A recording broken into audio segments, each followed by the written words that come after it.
Kailangan maging maliwanag kung anong ibig sabihin nun.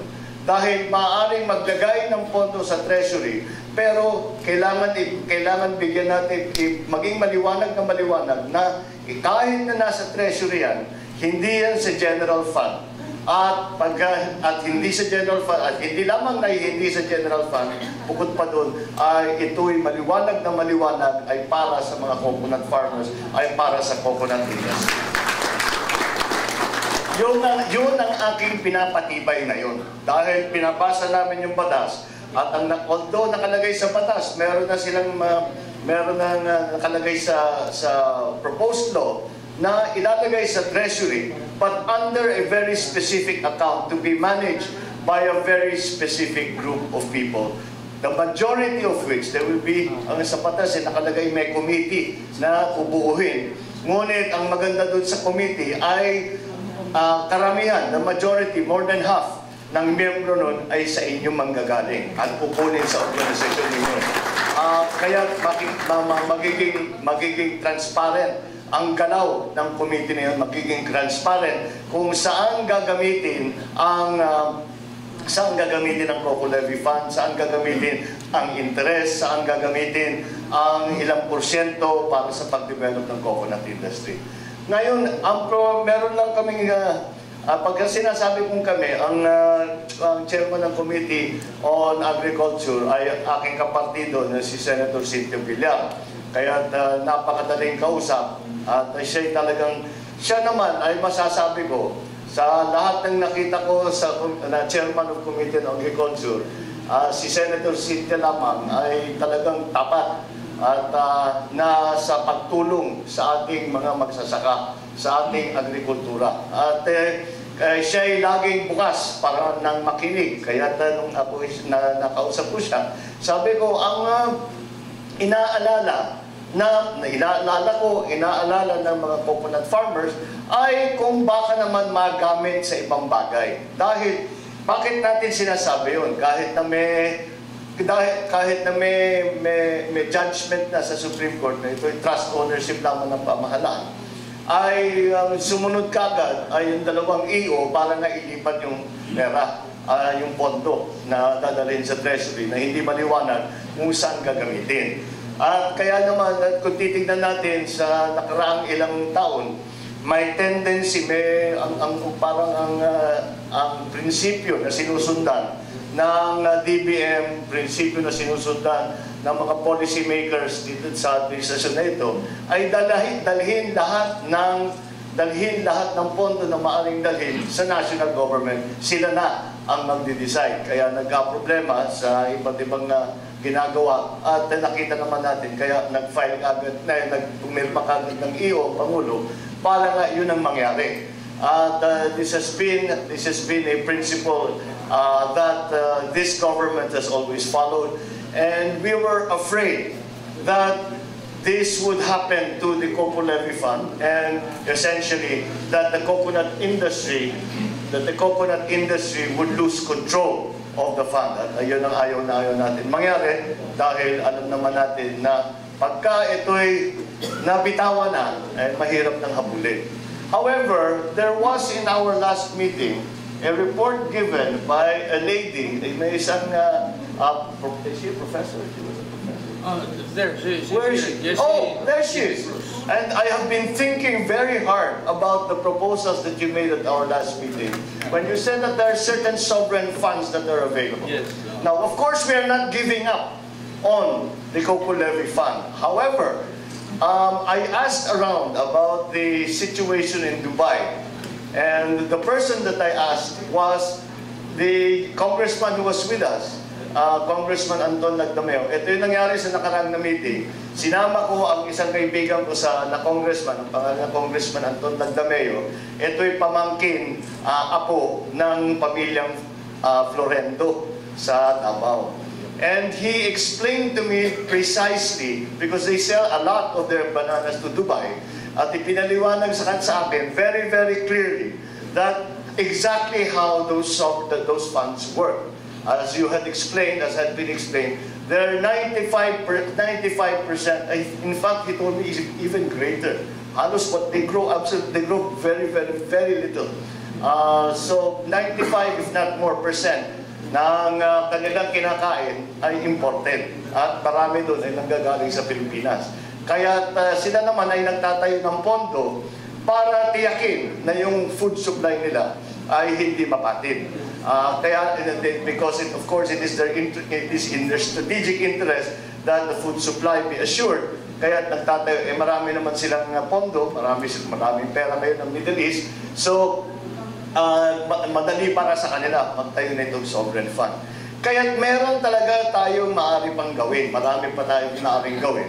Kagaya na sinabi ko, huwag natin bibitiwan yung Coco Levy Fund. At itong pondong ito ay nanggaling sa mga coconut farmers, ay ito'y pinagsakripisyohan ninyo ng inyong mga miyembro ng ilang taon. At ito naman ay alam na maliwanag, itong pondo na ito ay tinayo, ay ginawa, at lahat ng mga organisasyon ay binuo para nga tumulong sa coconut farmers, sa coconut industry.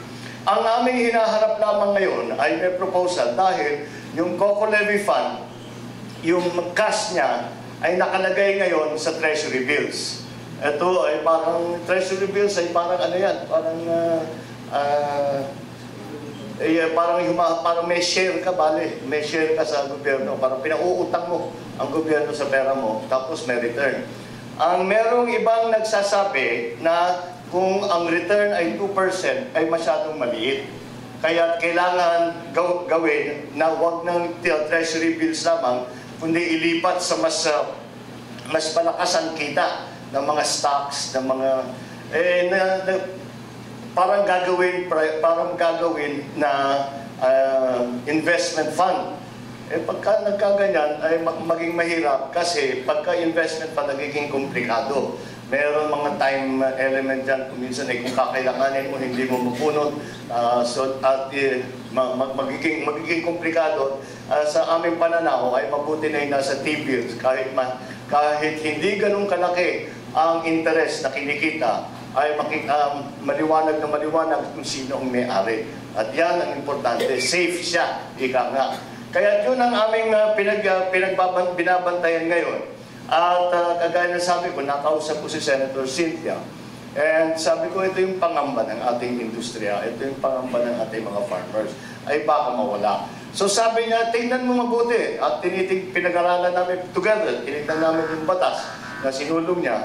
At meron nga naman mga safeguards. Pero sabi nga naman niya sa akin, kagaya ng sabi ko sa inyo, siya ay bukas sa mga suggestions, siya naman ay bukas sa lahat ng na nakikita niyang pagpaganda dito sa sistema ng industriya ng niyog. Ay open naman siya at sinabi niya, kung meron tayong masuggest sa kanya, kaya naman, dahil hindi pa na-approve on second reading, ay kaya pa naman mag-introduce ng amendments sa batas. Kaya ito ngayon ang hihingiin ko, friend, Charlie, Kapepe, lahat ng mga dating mga katulong dito ay hihingiin ko sa inyo, basahin nyo ng mabuti yung batas.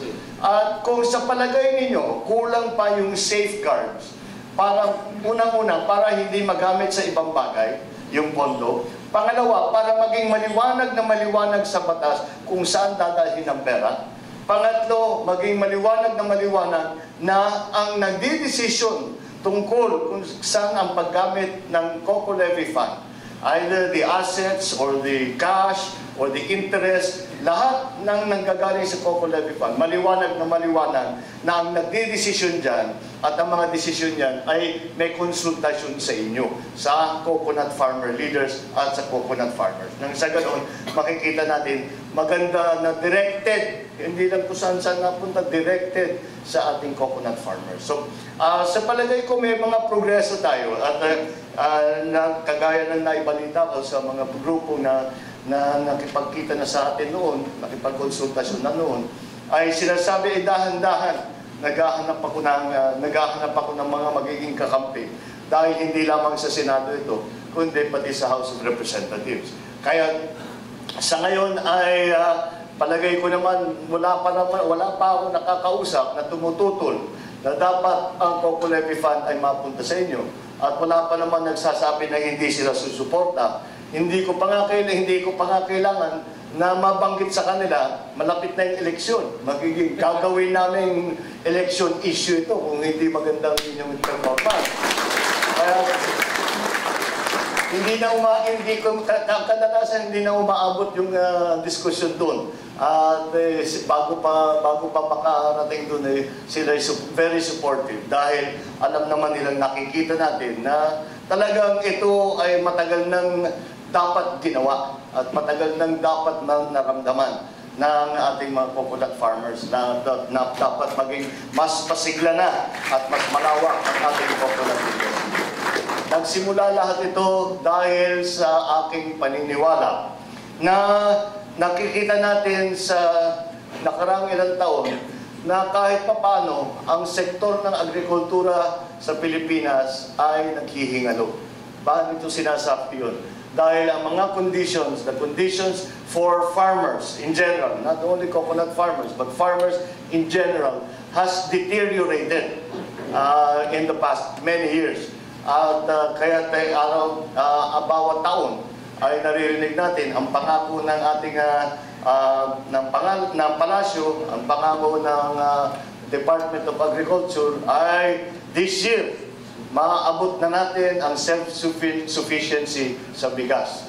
Kaya tayo naman ay natutuwa na marinig ito dahil ang laki-laki ng ibinabayad natin sa importasyon ng bigas. At napakalaki ang potensyal ng abuso sa pag-import ng bigas at saka ng mais. At nakikita araw-araw, bawat taon naririnig natin ito. Ngunit sa ngayon, sumusunod naman doon sa mga announcement na yan ay this year, the NFA will import the largest amount of rice. The next year, ganun na naman. This year, palaki ng palaki. Paano naman mangyayari yun? Dahil hindi nasusuportahan ang agrikultura. Kaya sa palagay ko, alam naman natin sa bigas, sa palay, sa mais, alam naman natin ang kailangan natin gawin. At ngunit, kung tutusin natin, nasa 2015 na tayo, kailangan na natin makipagsabayan, makipag-competition sa ating mga ASEAN neighbors. At sila ay nalampasan, we cannot say, put it in any other way, ay nalampasan na tayo ng ating ASEAN neighbors sa teknolohiya at sa production ng agricultural products. Ang mangyayari sa 2015 and 2016, yung tinatawag na ASEAN integration. Ibig sabihin, wala nang limits sa pag-import ng foreign agricultural products. Kaya kitang-kita ninyo, matatamaan ka agad, mararamdaman ka agad ng agricultural sector. Paano natin, sa lagay natin ngayon, paano natin tatapatan yung ganyang klaseng competition in the agricultural sector? Sa akin nakikita, ang pinakamabilis, ang pinaka-ready, pinaka-hinug na sektor, na bahagi ng agricultural sector, ang nyugan. Dahil sa akin nakikita, kaunti na lang ang kailangan gawin. Kaunti na lang, ma-organize ng mabuti at the national level, yung iba't ibang ahensya, yung iba't ibang opisina, para, again, mayroon tayong support group para sa mga farmers, mayroon tayong support group sa families ng mga farmers. At ito ay yung sa technology at yung sa credit, yung mga iba't ibang bagay na kinakailangan ng lahat ng mga magsasaka ay mabuo na at masimulan na ang kanilang trabaho. And I believe that dahil ang mga ibang agricultural products ay tayo ay isa lamang sa maraming nagtatanim ng palay. Iisa lang tayo, sa marami nagtatanim ng mais, nagtatanim ng gulay. Pero sa palagay ko, sa buong mundo, ang sitwasyon ng Pilipinas ay walang katapat pagdating sa pagsasaka ng niyog. Kaya sa aking pananaw, isa ito sa pinakamalaking pag-asa na pagandahin ang buhay ng ating mga magsasaka. Dahil kaya natin na makipag-compete sa buong mundo pagkadating sa industriya ng niyog. We have we have we have been blessed by God because the conditions in the Philippines, from the weather to the soil to the seasons to all of the factors that affect the success of an agricultural product, when it comes to coconut, we, I believe, have the best situation possible. And because we have that situation, we can compete and be the most important producer of coconut products in the world. And nagkataon pa, alam naman natin, sigurado ako, napabalitaan ninyo, na dahan-dahan nakilala na ang mga produkto ng nanggagaling sa coconut ay naging very fashionable na. Yung mga virgin coconut oil, yung mga coconut milk, coconut juice, yung buko juice, lahat yan ay kilala na sa buong mundo na ito'y nakakabuti sa health ng tao. Kaya ito ngayon ang dapat natin ipaglaban dahil ito'y malaking opportunity para sa ating mga farmers. Kaya lagi kong sinasabi, kung inyong mamarapatin, ako papagpatuloy ko with your permission and your support, papagpatuloy ko ang aking pag-ikot, ang aking pagpapaliwanag. Ganun ang nagiging trabaho ko . Kailangan magpaliwanag. Ganito ang nangyari sa nakaraan, ganito ang nangyari sa ilang taon, ngayon, ganito ang gusto naming mangyari. At I have to say, siguro kinikilala talaga ng ating mga opisyal na merong pag-asa at may malaking pagkakataon na hindi natin dapat palipasin. So again, as I said, with your permission, with your support, allow me to continue in what I have started, in trying to find, alam naman natin yan, sa larangan politika, kailangan maghanap ng paramihan ng kakampiyan . Kaya maghahanap na tayo dahan-dahan, kinakampanya ko ang ating mga kaibigan. At I have to say, the good news is that andali ninyo ikampanya. Dahil alam ng mga legislator gaano ka-importante itong aming ginagawa. So, we will continue to do this. We will not rest until we have what we want. Papasok na tayo sa political season. Kagaya ng sabi ko, siguro kahit na alam naman natin, pagka napunta na tayo sa campaign period, napunta na tayo sa election, ay nagiging magulo. Pero ang sinasabi, di ba, ang sabi ng ating mga kaibigan na galing sa China, sinasabi nila, danger is also opportunity.